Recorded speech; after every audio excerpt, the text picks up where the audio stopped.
Hello, everyone. My name is Kelvin Young, and I'm a community health worker for the Transitions Clinic into Community Healthcare in Hartford, Connecticut. I'm also a certified sound healer as well, which you're about to experience the sounds from the Tibetan singing bowls. But most importantly for me, that I like to share because I think it's important for me to share, is that I'm also a person that's in long-term recovery, which means I haven't used alcohol or any other drug to deal with my mental emotional distress since March 6, 2009.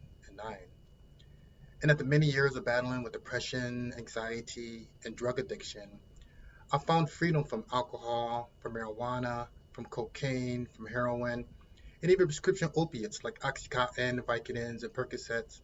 And I began my healing journey in a drug treatment program within prison. And it was within this prison program that I learned about the transformative powers of meditation, sound healing, yoga, and all these different mind body practices. But I had a lot of misconceptions about yoga and meditation. And to be quite blunt, I didn't see a lot of people that looked like me, people of color, practicing these modalities. So I didn't think it was for me. But I know the things I was doing prior to going to prison, it wasn't working for me no more. So I had to try something new and different. And by stepping out of my comfort zone and utilizing meditation and sound healing and these different mind body practices as a vehicle to go within, because I truly do believe that healing begins from within. I was able to find a sense of calmness and inner peace, even being in a very hostile and restrictive environment such as prison. But most importantly, I was able to understand the root causes of my experiences with addiction. And from that lived experience, I learned that it was the unhealed emotional pain that I experienced in my life, the unprocessed trauma I endured, particularly going way back to childhood, and the toxic chronic stress was at the root of my addiction. So I was reaching for something outside of myself to find a sense of relief from that distress. And for me, I found it in alcohol and marijuana and cocaine and heroin and prescription opiates. And it worked for a while.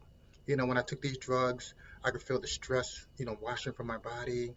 I always had a sense of insecurity, emotional pain. So I was able to kind of like suppress those emotions and numb those emotions. I was able to escape the negative pattern, the cycle that I was living by consuming these alcohol, these drugs. So therefore, it wasn't necessarily um, a problem in the beginning. It was a solution to my true problems, the emotional distress and the emotional pain that I experienced in my life. And I was trying to suppress those emotions or temporarily escape those emotions with alcohol and other drugs. And it worked for a while until it didn't work anymore. And I got caught up in that very vicious cycle of addiction. But I wasn't able to see that very vicious cycle that I was in. But the people that truly cared about me, that had my best interests at heart, my parents, my loved ones, they was able to see that very vicious cycle that I was in. So it took me going back and forth to prison. And my last prison sentence, I remember laying in my bunk bed, and I was sick and tired of being sick and tired. And I remember laying there and just thinking about my daughter and how she was watching her father go in and out of prison, doing all these kind of ridiculous things under the influence of alcohol and other drugs, being physically and verbally, mentally abusive to the people that was around me that loved me the most. So I wanted to make some changes in my life. So I took advantage of all the different programs that was available while I was incarcerated because I wanted my daughter, to look up to me. I wanted to be the man that she could look up to and be proud of. So by taking advantage of all these different programs, I was able to begin the inner work I needed to do in order to heal, to really see the trauma that kept me in these very vicious patterns, these vicious cycles, these unhealthy cycles in my life. Understand that the toxic stress that I was under, and I got so used and comfortable and desensitized to the stress and anxieties that I was experiencing in my life that it became normal for me. And also the trauma and emotional distress that I experienced to really address those issues with therapy and counseling. And being in a drug treatment program, I was able to understand the science and the root of addiction. And by learning these different mind body practices in this drug treatment program, I was able to go within and really connect to the true essence of who I am.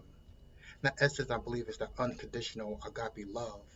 Because once I was able to move past the shame and guilt that often keep people like myself in that very vicious cycle of addiction, I was able to connect to that true essence of who I am and understand that the same loving divine essence that created the sun, the moon, the stars, all the beauty of nature, it created me. It created each and every one of you.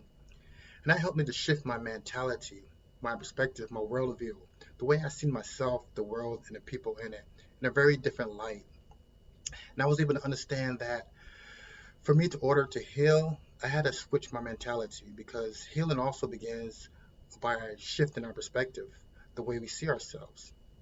And by switching that mentality from more of a victim mentality, oh, I'm an addict, I'm an alcoholic, I'm a convicted felon, I'm a high school dropout. I felt like I would never amount to anything. I was hopeless. But once I was able to understand the true essence of who I am and was getting the proper support that I needed, and I began to doing the healing inner work that I needed to do, it helped me to shift that worldview, that perspective, that victim mentality into a more of a empowered mentality. That I'm a person that's in recovery from alcohol and other drugs. And I went through these life experiences, and I had an opportunity, truly had an opportunity to learn and grow and evolve from these experiences. And I truly do believe that life is about learning, growing, and evolving. I learned from my so-called negative experiences in my life, and I've grown from the knowledge I obtained from them. That knowledge allowed my consciousness to evolve. So as a result, I became more consciously aware of the choices I make in my life.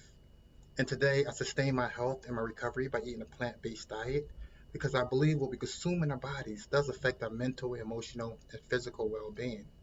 I practice sound healing on a consistent basis. Even 20 minutes a day, it helps me to put me into that proper mind space, that proper space that I can feel comfortable to deal with life on its terms.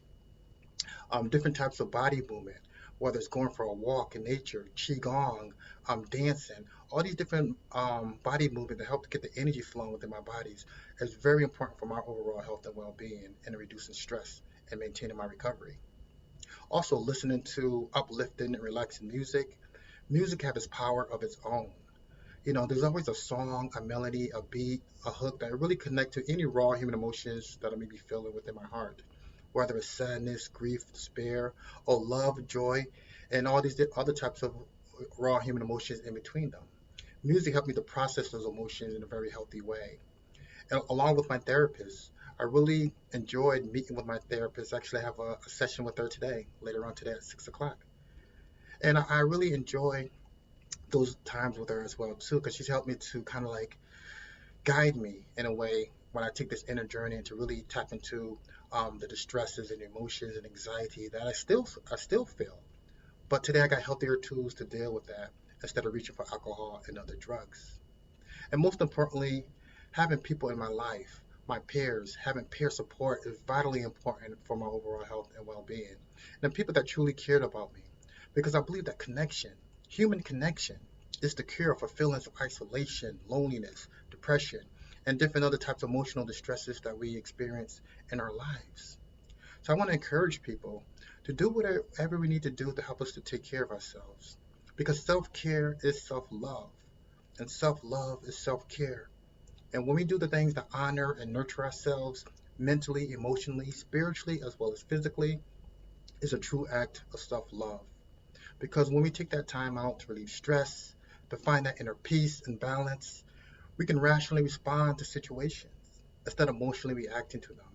Now, I know when I emotionally react to things, I say things and I do things that I later regret.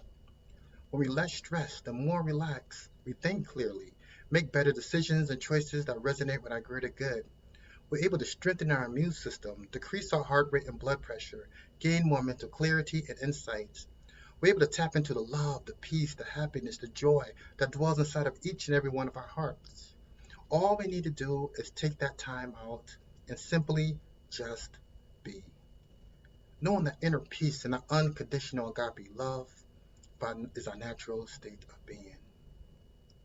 And I want to close today by doing a little guidance centering exercise.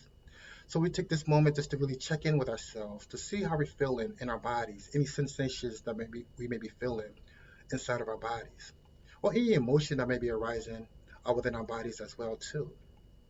So this is an opportunity for us to simply just be, to check in with ourselves, and to really relieve stress and anxiety or any other raw human emotion that we may experience in our lives. And I'm going to use this Himalayan bowl to help us to keep us anchored into the present moment. So at this moment, I invite you to either close your eyes or bring a soft gaze to the floor. Whatever feels most comfortable and safe for you, I invite you to do so at this moment. As we take a couple of minutes to simply just be.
Thank you so much for this opportunity to share my experience, strength, and hope with each and every one of you. And if any questions you may have about sound healing, about peer support, or any other types of services that are offered, you're more than welcome to reach out to me at 860-951-6921. Thank you very much.